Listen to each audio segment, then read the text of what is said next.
Howdy folks, Doc here with Last Best Tool. Well, here it is, the new Pocket Striking Pry Bar from Lisle. Simple design, 5 inches long or 12.5 centimeters. It sells for under $10.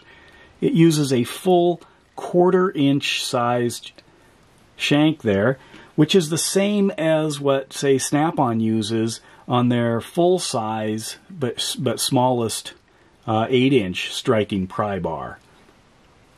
So you can see that. There's no flare at the tip. It's literally just the standard 1/4 inch bar stock. They did grind it down on this side to help form that. So there's a little bit of a bend. You can see the ripple as they bent it. Whereas many of these, they literally have the symmetrical shaft all the way to the end. They just bent it at some point. Same with the Snap-on here. So this way you can see it's symmetrical, but then they took it and bent it. It uses a pocket clip on the side of it.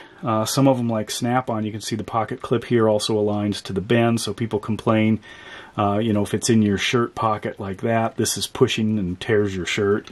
There are some others where they put it on the other side and then it pokes you. This one's on the side. Frankly, I'm not a big fan of these pocket clips anyway. I need a total redesign. These end up bending really fast and then popping out, and then you have to pull them out and reform them and smash them back in. They're just a press fit with 2 little metal wings. But overall, it's a great design, nice and small. It's reminiscent of this one that I built, I don't know, a year or 2 ago. I made a video about it where I got a Snap-on square shank screwdriver and figured out how to bend it to the shape that I wanted.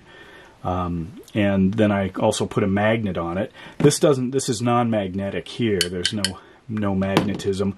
It's a large striking cap that is directly connected to it. I actually got out my meter to check the continuity there, and it, in fact,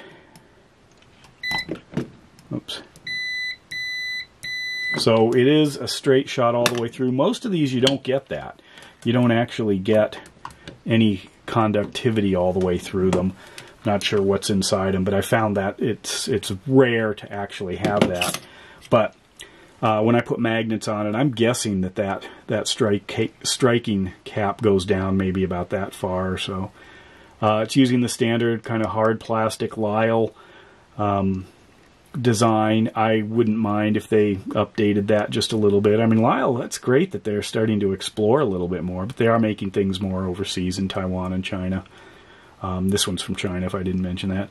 But anyway, overall, it's a great design. I'm glad they're doing this. I'm glad that they pushed the limit on these, because most of these, you know, these little 1/8 inch ones or these 3/16 inch ones are still pocket pry bars. You can bend these. I mean, you can feel it. Whereas this is getting up into the real size. I mean, when you're talking about something with a handle this small, you might not be able to bend this, just simply because you don't have enough purchase on the handle to generate enough force to bend this 1/4 inch bar stock. And I also think that this may push some of the other companies now to explore making really beefy small tools, which they should. I mean, a striking pry bar in a 5-inch size? Yes, absolutely.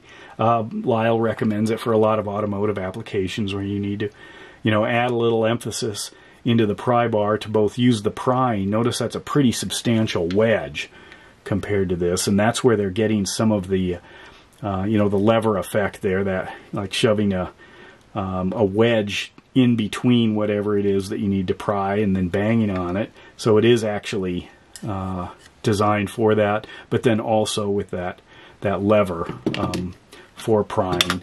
So I'm impressed. I'm glad they did it.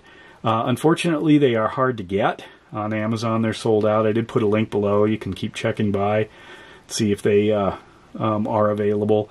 Or you might be able to order them on Lisle's website. I'm not sure. But anyway, that's what they look like. That's the size. Impressive little thing for under $10. And with that, Doc out.